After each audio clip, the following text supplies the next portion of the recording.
ലോക രാഷ്ട്രീയത്തിൽ ഡൊണാൾഡ് ട്രംപിന്റെ ഓരോ നീക്കങ്ങളും കാണുമ്പോൾ ഒരു കാര്യം ഉറപ്പാണ്. അദ്ദേഹത്തിന് സ്ഥിരമായ ശത്രുക്കളില്ല, സ്ഥിരമായ മിത്രങ്ങളുമില്ല, സ്ഥിരമായ ഒരു നയവുമില്ല. എന്താണ് ഇപ്പോഴത്തെ പുതിയ സംഭവം എന്ന് നമുക്ക് നോക്കാം.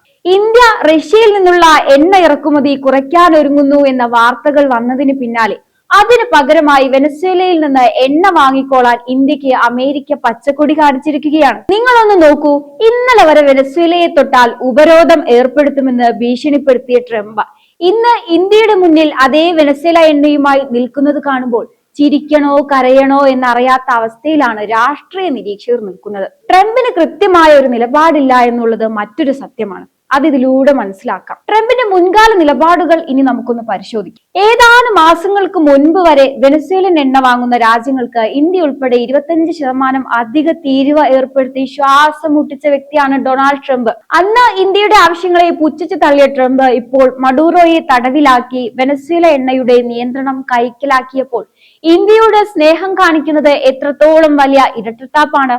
ഇന്ത്യൻ ഉൽപ്പന്നങ്ങൾക്ക് 50% വരെ ടാക്സ് അടിച്ച് ഇന്ത്യയുടെ സാമ്പത്തിക രംഗത്തെ വെല്ലുവിളിച്ച അതേ ട്രംപ് ഭരണകൂടം തന്നെ ഇപ്പോൾ ഇന്ത്യയെ സഹായിക്കാനെന്ന ഭാവത്തിൽ വരുന്നത് ശുദ്ധമായ കാപട്യമാണ്.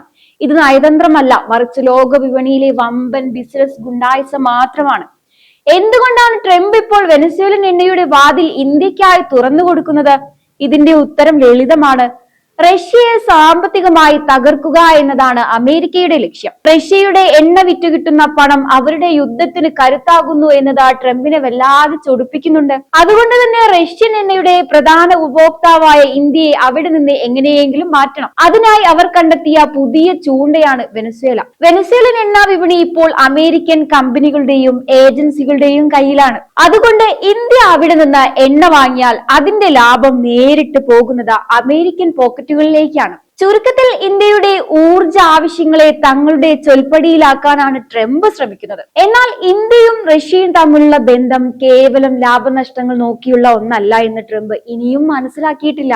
ലോകം മുഴുവൻ ഉപരോധങ്ങളിലൂടെ റഷ്യയെ ഒറ്റപ്പെടുത്തിയപ്പോഴും സ്വന്തം രാജ്യത്തിന്റെ താല്പര്യം മുൻനിർത്തി റഷ്യയിൽ നിന്ന് എണ്ണ വാങ്ങാൻ ചങ്കൂറ്റം കാണിച്ച രാജ്യമാണ് ഇന്ത്യ. 1971 യുദ്ധകാലത്ത് അമേരിക്കൻ പടക്കപ്പലുകൾ ഇന്ത്യയെ വളഞ്ഞപ്പോൾ നമുക്ക് കാവൽ നിന്നത് റഷ്യയാണ് എന്ന ചരിത്രം ഇന്ത്യ മറന്നിട്ടില്ല. ആ ആഴത്തിലുള്ള ചെങ്ങാത്തം തകർക്കാൻ ട്രംപിന്റെ ഭീഷണികൾക്കോ ഇപ്പോൾ കാണിക്കുന്ന ഈ എണ്ണ സ്നേഹത്തിനോ സാധിക്കില്ല. അമേരിക്കയുടെ കണ്ണുരുട്ടലുകൾ കണ്ട് ഭയന്നോടുന്ന പഴയ കാലമല്ല ഇതൊന്നും. നയതന്ത്രം എങ്ങനെ കൈകാര്യം ചെയ്യണമെന്ന് പുതിയ ഇന്ത്യക്ക് കൃത്യമായി അറിയാമെന്നും അമേരിക്ക ഓർക്കുന്നത് നല്ലതായിരിക്കും. പെട്രോളിയം മന്ത്രി ഹർദീപ് സിംഗ് സൂചിപ്പിച്ചതുപോലെ ഇന്ത്യ തങ്ങളുടെ എണ്ണ സ്രോതസ്സുകൾ വൈവിധ്യവൽക്കരിക്കുന്നത് ആരുടെയും ഭീഷണിക്ക് വഴങ്ങിയല്ല. ഇന്ത്യക്ക് ഇന്ധനം വേണം, അത് വിലക്കുറവിൽ കിട്ടണം. അത് റഷ്യയിൽ നിന്നാണോ വെനസ്വേലയിൽ നിന്നാണോ എന്നത് ഇന്ത്യയുടെ മാത്രം തീരുമാനമാണ്. പക്ഷേ റഷ്യയുമായുള്ള ചെങ്ങാത്തം ഉപേക്ഷിച്ചാൽ മാത്രമേ വെനസ്വേലൻ എണ്ണ തരുമെന്ന അമേരിക്കൻ നിലപാട് അംഗീകരിക്കാൻ കഴിയില്ല. റഷ്യൻ എണ്ണയുടെ ഇറക്കുമതി 12 ലക്ഷം ബാരലിൽ നിന്ന് 8 ലക്ഷമാക്കി കുറയ്ക്കുന്നത് ഒരു തന്ത്രപരമായ പിന്മാറ്റം മാത്രമാണ്, അല്ലാതെ അമേരിക്കയോടുള്ള വിധേയത്വമല്ല.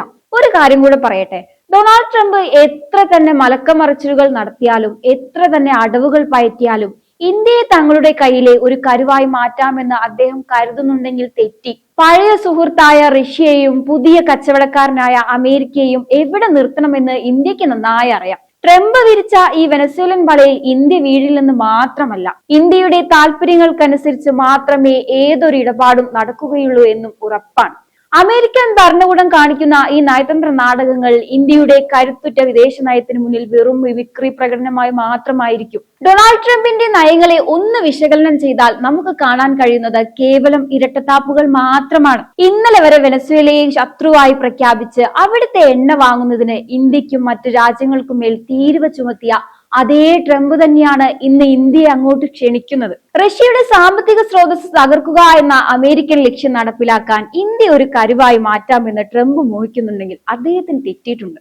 ഇന്ത്യൻ ഉൽപ്പന്നങ്ങൾക്ക് 50% വരെ ടാക്സ് വർദ്ധിപ്പിച്ച് ഇന്ത്യയെ സമ്മർദ്ദത്തിലാക്കാമെന്ന് കരുതിയ ട്രംപിന് മുന്നിൽ തല കുനിക്കാതെ സ്വന്തം രാജ്യത്തിന്റെ താല്പര്യം ഉയർത്തിപ്പിടിച്ച പ്രധാനമന്ത്രിയാണ് നരേന്ദ്രമോദി. ലോകത്തിന്റെ ഏത് ഭാഗത്തു നിന്നും ആരോട് ഭീഷണിയുണ്ടായാലും ഇന്ത്യയുടെ ഊർജ്ജ സുരക്ഷയുടെ കാര്യത്തിൽ മോദി വിട്ടുവീഴ്ച ചെയ്യില്ലെന്ന് പുടിനും ട്രംപിനും ഒരേപോലെ അറിയാം. മറ്റൊരു കാര്യം, നരേന്ദ്രമോദിയും പുടിനും തമ്മിലുള്ള ആത്മബന്ധം ലോകം കണ്ടതാണ്. ഉപരോധങ്ങളുടെ പേരിൽ പാശ്ചാത്യ രാജ്യങ്ങൾ റഷ്യയെ വളഞ്ഞപ്പോൾ ലോകരാജ്യങ്ങളുടെ സമ്മർദ്ദത്തിന് വഴങ്ങാതെ റഷ്യയുടെ കൈപിടിച്ച ഒരേയൊരു നേതാവ് നരേന്ദ്രമോദിയാണ്. ഇന്ത്യയുടെ ഈ നിലപാട് റഷ്യക്ക് വലിയൊരു ആശ്വാസം തന്നെയായിരുന്നു. പുടിൻ തന്റെ സുഹൃത്തായ മോദിയെ എത്രത്തോളം വിലമതിക്കുന്നു എന്നത് റഷ്യയുടെ പരമോന്നത ബഹുമതി മോദിക്ക് നൽകിയപ്പോൾ തന്നെ വ്യക്തമായതാണ്. 1971 യുദ്ധകാലത്ത് അമേരിക്കൻ കപ്പലുകൾ ഇന്ത്യയെ വളഞ്ഞപ്പോൾ കാവൽ നിന്ന റഷ്യയുടെ പാരമ്പര്യം ഇന്നും ആ കരുത്തോടെ തന്നെ മോദി പുടിൻ സൗഹൃദത്തിലൂടെ തുടരുകയാണ്. ട്രംപ് എത്ര തന്നെ വെനസ്വേലൻ ഓഫറുകൾ നൽകിയാലും പുടിനുമായുള്ള മോദിയുടെ ഈ ബന്ധം തകർക്കാൻ അതൊന്നും പോരാതെ വരും.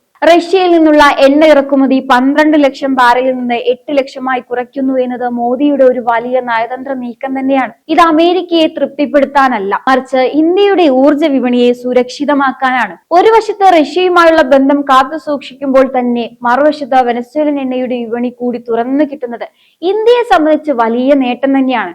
ട്രംപ് വിരിച്ച വലയിൽ വീഴുന്നതിനു പകരം ആ വലയിൽ നിന്ന് ലാഭം കൊയ്യുന്ന മോദിയുടെ ഈ ബുദ്ധി നയതന്ത്ര ചാതുര്യം എന്നല്ലാതെ മറ്റെന്താണ് വിളിക്കുക? റഷ്യൻ എണ്ണയുടെ ലഭ്യത കുറയുമ്പോൾ വെനസ്വേലയെ ഒരു ഓപ്ഷനായി വെക്കുന്നത് വഴി ഇന്ത്യയുടെ ഇന്ധനവില നിയന്ത്രിക്കാനാണ് മോദി ശ്രമിക്കുന്നത്. ട്രംപ് എത്ര തന്നെ മലക്കമറിച്ചിലുകൾ നടത്തിയാലും പ്രധാനമന്ത്രി മോദിയും പുടിനും തമ്മിലുള്ള ആത്മബന്ധം തകർക്കാൻ അതൊന്നും പോരാ. ലോകം മുഴുവൻ റഷ്യക്ക് എതിരായപ്പോഴും മോദി പുടിനൊപ്പം നിന്നു. കാരണം ആപത്ത് കാലത്ത് ഇന്ത്യയെ സഹായിച്ചിട്ടുള്ളത് റഷ്യയാണ്, അല്ലാതെ സന്ദർഭത്തിനനുസരിച്ച് കളം മാറ്റുന്ന അമേരിക്കയല്ല. 1971 യുദ്ധം ട്രംപ് ഒരു പക്ഷേ മറന്നേക്കാം, പക്ഷെ ഇന്ത്യ അത് മറക്കില്ല. പുടിന് മോദിയെയും മോദിക്ക് പുടിനെയും പരസ്പരം വിശ്വസിക്കാം. എന്നാൽ ട്രംപിനെ ആർക്ക് വിശ്വസിക്കാൻ കഴിയും? അടുത്ത സെക്കൻഡിൽ അദ്ദേഹം എന്ത് തീരുമാനമെടുക്കുമെന്ന് അദ്ദേഹത്തിന് പോലും അറിയില്ല. നമ്മൾ ചിന്തിക്കേണ്ട ഒരു കാര്യമുണ്ട്. എന്തിനാണ് റഷ്യൻ എണ്ണ ഇപ്പോൾ കുറയ്ക്കുന്നത്? അത് ട്രംപിനെ പേടിച്ചിട്ടല്ല. റഷ്യൻ എണ്ണയ്ക്ക് പണ്ട് കിട്ടിയിരുന്ന അത്രയും വലിയ ഡിസ്കൗണ്ട് ഇപ്പോൾ കുറഞ്ഞു വരികയാണ്. ഈ സാഹചര്യം മുതലെടുത്താണ് ട്രംപ് വെനസ്വേലൻ എണ്ണയുമായി വരുന്നത്. എന്നാൽ വെനസ്വേല എണ്ണ ശുദ്ധീകരിക്കാൻ ഇന്ത്യയിലെ പല റിഫൈനറികൾക്കും പ്രത്യേക സാങ്കേതിക വിദ്യ ആവശ്യമാണ്. പക്ഷെ റഷ്യയിൽ നിന്ന് എണ്ണ കിട്ടുന്നത് കുറഞ്ഞാലും മധ്യേഷ്യൻ രാജ്യങ്ങളുമായും ഇറാനുമായുമുള്ള ബന്ധം മോദി സർക്കാർ ശക്തമായി നിലനിർത്തുന്നുണ്ട്. ഇന്ത്യ റഷ്യൻ എണ്ണ കുറയ്ക്കുമ്പോൾ പുടിൻ അതിനെ എതിർക്കാത്തത് എന്തുകൊണ്ടാണ്? കാരണം ഇന്ത്യയുടെ സാഹചര്യം പുടിന് കൃത്യമായി അറിയാം. ഉപരോധങ്ങൾക്കിടയിലും ഇന്ത്യ തങ്ങളെ സഹായിച്ചുവെന്ന് പുടിൻ വിശ്വസിക്കുന്നുണ്ട്. അതുകൊണ്ട് തന്നെ ഇന്ത്യ മറ്റു സ്രോതസ്സുകൾ തേടുന്നതിനെ റഷ്യ ഒരു ചതിയായി കാണുന്നില്ല. മറിച്ച് ട്രംപിന്റെ ഓരോ നീക്കത്തെയും പ്രതിരോധിക്കാൻ ഇന്ത്യയെ ഒരു തന്ത്രപരമായ പങ്കാളിയായി തന്നെ റഷ്യ നിലനിർത്തുന്നുണ്ട്. ഇന്ത്യൻ ഉൽപ്പന്നങ്ങൾക്ക് 50% ടാക്സ് അടിച്ച് ഇന്ത്യയെ സാമ്പത്തികമായി ബുദ്ധിമുട്ടിപ്പിച്ച അതേ ട്രംപാണ് ഇപ്പോൾ റഷ്യയെ വിട്ടേക്ക് ഞങ്ങൾ എണ്ണ തരാമെന്ന് പറയുന്നത്. ഇത് ഒരു സുഹൃത്തിന്റെ ഉപദേശമല്ല, മറിച്ച് ഒരു ബ്ലാക്ക് മെയിലിംഗ് ആണ്. റഷ്യയെ തകർക്കാൻ ഇന്ത്യയെ കരുവാക്കുക, ഒപ്പം വെനസ്വേല എണ്ണയിലൂടെ അമേരിക്കൻ ലാഭം കൊയ്യുക. ഈ ഇരട്ട ലക്ഷ്യം വെച്ച് ട്രംപ് നടത്തുന്ന ഈ കളി ഇന്ത്യയുടെ പരമാധികാരത്തിന് മേലുള്ള കടന്നുകയറ്റം തന്നെയാണ്. ഒരു വശത്ത് അടിക്കുകയും മറുവശത്ത് മിഠായി കൊടുക്കുകയും ചെയ്യുന്ന ഈ രീതി ഇന്ത്യയെ പോലൊരു വൻ ശക്തിയോട് കാണിക്കുന്നത് വലിയ മര്യാദകേട് തന്നെയാണ്. ട്രംപിന്റെ ഈ പരിഭ്രാന്തിക്ക് കാരണം മറ്റൊന്നുമല്ല, നരേന്ദ്രമോദിയും പുടിനും തമ്മിലുള്ള ദൃഢമായ ചങ്ങാത്തമാണ്. എത്രയൊക്കെ ഉപരോധങ്ങൾ ഏർപ്പെടുത്തിയിട്ടും ഇന്ത്യയെ റഷ്യയിൽ നിന്ന് മാറ്റാൻ ട്രംപിന് കഴിഞ്ഞിട്ടില്ല. ആ പരാജയം മറച്ചു പിടിക്കാനാണ് ഇപ്പോൾ ഈ പുതിയ വെനസ്വേല നാടകം അദ്ദേഹം കളിക്കുന്നത്. റഷ്യ ആപത്ത് കാലത്ത് സഹായിച്ചവരാണ്. എന്നാൽ ട്രംപിന്റെ അമേരിക്ക എപ്പോഴാണ് ഇന്ത്യയെ സഹായിച്ചിട്ടുള്ളത്? ആവശ്യത്തിന് വേണ്ടി മാത്രം കൂടെ നിൽക്കുന്ന അമേരിക്കൻ സ്വഭാവം ഇന്ത്യക്ക് നന്നായി അറിയാം. ഒരു രാജ്യത്തിന്റെ വിദേശ നയം എന്നത് സ്ഥിരതയുള്ളതായിരിക്കണം. എന്നാൽ ട്രംപിന്റെ കാര്യത്തിൽ അത് വെറും കുട്ടിക്കളിയായി മാറിയിരിക്കുകയാണ്. ഇന്ന് ശത്രുവായവനെ നാളെ മിത്രമാക്കുന്ന, നാളെ മിത്രമായവനെ ഇന്ന് പുറകിൽ നിന്ന് കുത്തുന്ന ഈ രീതി അമേരിക്കയുടെ വിശ്വാസ്യത തന്നെ തകർത്തിരിക്കുകയാണ്. ഡൊണാൾഡ് ട്രംപിന്റെ ഈ നീക്കം നയതന്ത്രമല്ല, മറിച്ച് കേവലം അങ്ങാടി കച്ചവടമാണ്. ഇന്ത്യ റഷ്യ എണ്ണ കുറയ്ക്കുന്നുണ്ടെങ്കിൽ അത് ഇന്ത്യയുടെ സ്വന്തം തീരുമാനമാണ്, അല്ലാതെ ട്രംപിന്റെ ഔദാര്യമല്ല. പുടിനുമായുള്ള ബന്ധം തകർക്കാൻ വെനസ്വേലൻ എണ്ണയുമായി വരുന്ന ട്രംപിന് മോദി നൽകുന്ന മറുപടി ഇന്ത്യയുടെ ആത്മവിശ്വാസത്തിന്റെ തെളിവായിരിക്കും. നാണം കെട്ട ഈ രാഷ്ട്രീയ കളികൾ തിരിച്ചറിയാൻ മാത്രം പക്വത ഇന്ന് ഇന്ത്യക്കുണ്ട്. എന്തായാലും ഈ ഒരു വിഷയത്തെക്കുറിച്ചുള്ള നിങ്ങളുടെ അഭിപ്രായങ്ങൾ കമന്റ് ബോക്സിൽ രേഖപ്പെടുത്തുക. മറ്റൊരു വിഷയവുമായി വീണ്ടും കാണാം. നന്ദി.